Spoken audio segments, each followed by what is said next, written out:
Our chief guest is the former judge of the Madras High Court. He hails from Vallam, has a bachelor's degree in science from Jamal Muhammad College. He did his BL from Madras Law College, and he started practicing as the junior of Janab Habibullah Bashar Sahib. He then started practicing in Tanjore. He is one of the distinguished personality who was selected to be a judge during the emergency in 1989, and he was the only Muslim among that.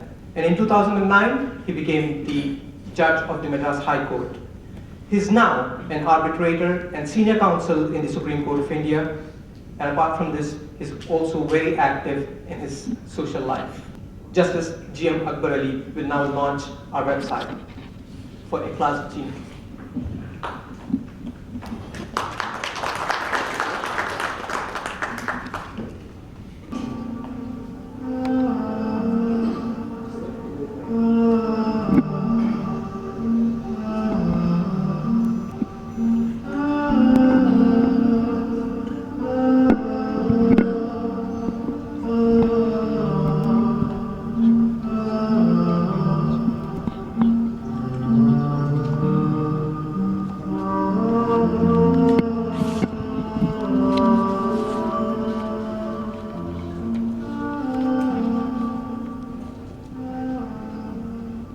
Thank you, sir. And I request our chief guest to please address the gathering. Assalamu alaikum wa rahmatullahi wa barakatuh. Bismillahir Rahmanir Rahim.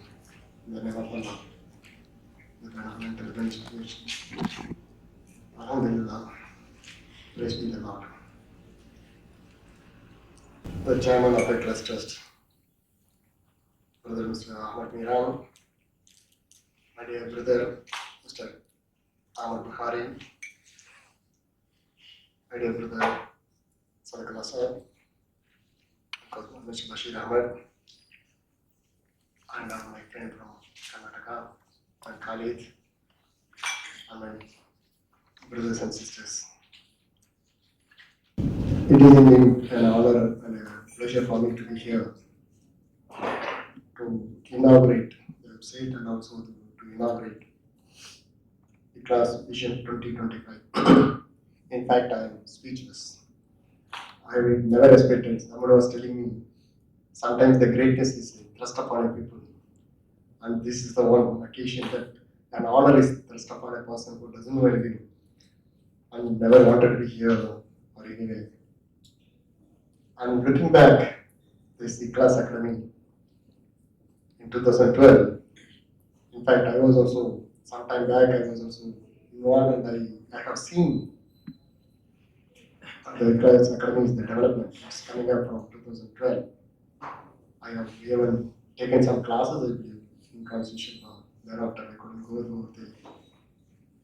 I know that after HR committee report in 2006, and we have been going around with people telling that where we are, and suddenly shocked with the news that we are nowhere in this country in the form of literacy or education. And we have been going on educating the people that there are mushrooming schools, mushrooming things, each and every corner of this state that I have visited, telling the importance of the education and why the people should be educated, and why particularly the girl students should be educated. Even after a decade or half, after 2006 to now, even now I look back and see whether we have made any progress in this education. Of course, we have made. Of course, we have made. There is no such thing as that we have failed something, but we have not made. We have not made any much progress, more particularly in the field of civil services or in the field of class 1 officers or class 2 officers or even any government services.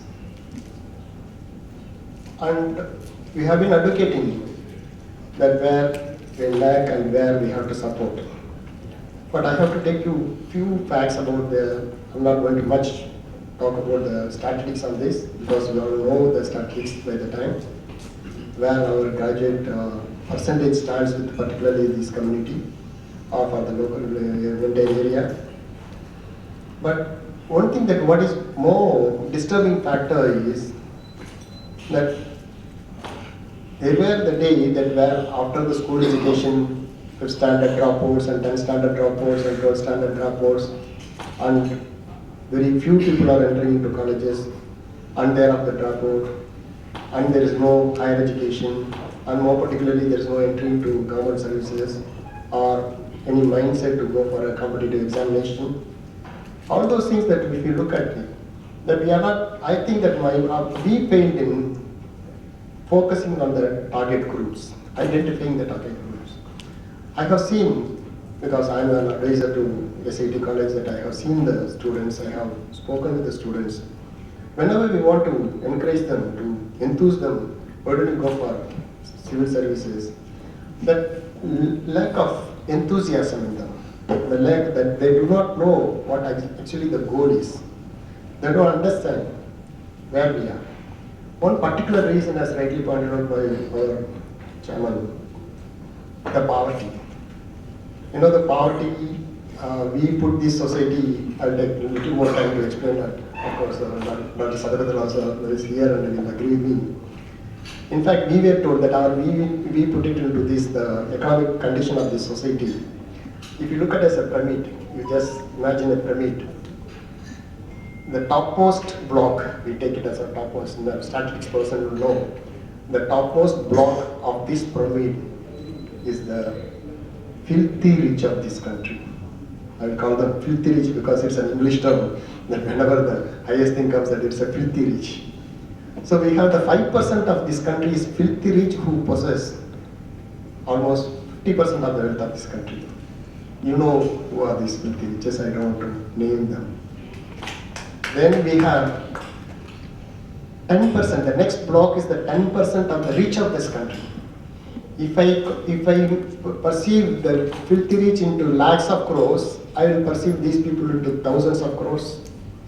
And these two categories of this country, economic system, they own the entire wealth of this country. Then we have our Indian famous middle class.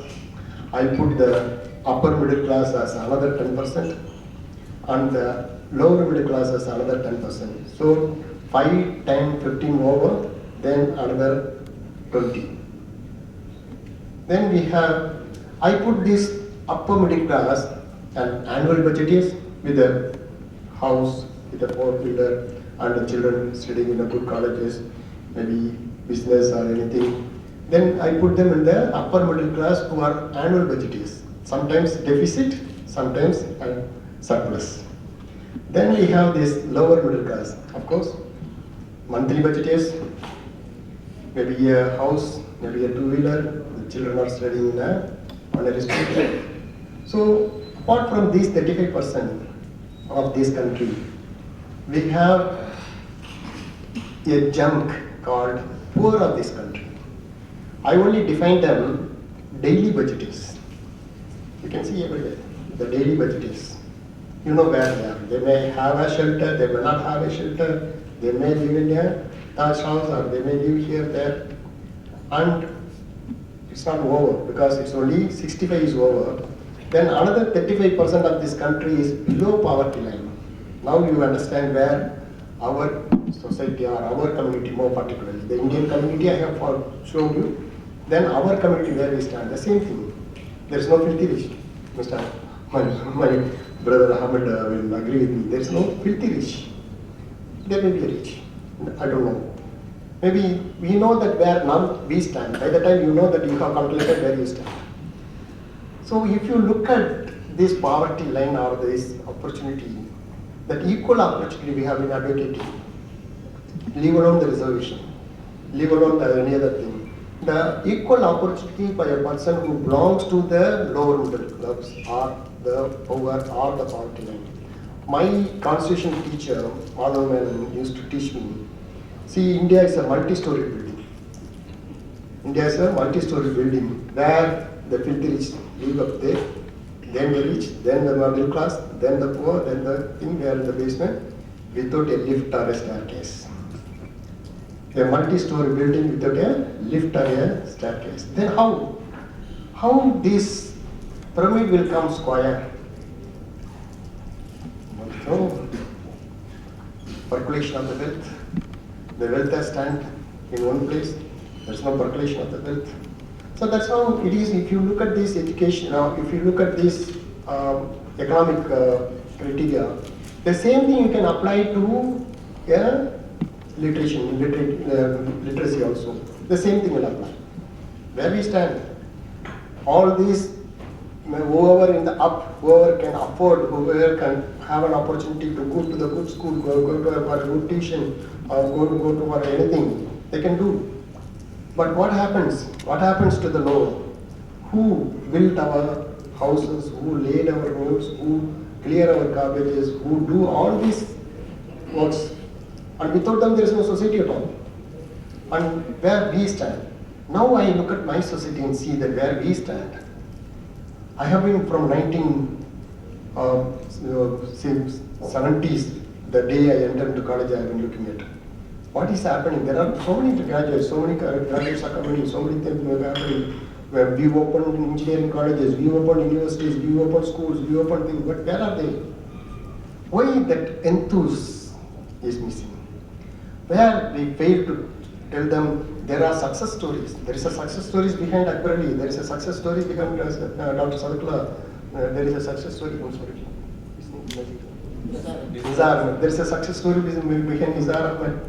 But where we fail, the success story has not reached them, and we have not failed to identify those people, and we have failed to identify and where we have failed to diagnose where what prevents them to go up and give them the support.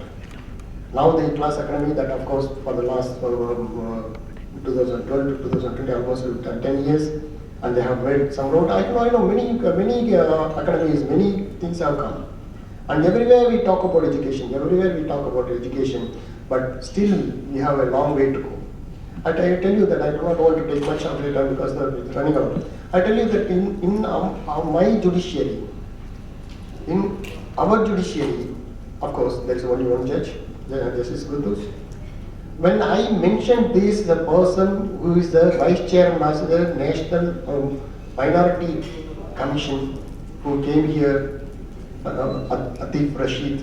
When I mentioned him, when I mentioned there is I was there, there were 3 or 4 judges there in the High Court. It is only one judge. What are you doing in the Minority Commission? Why you are not fighting the common?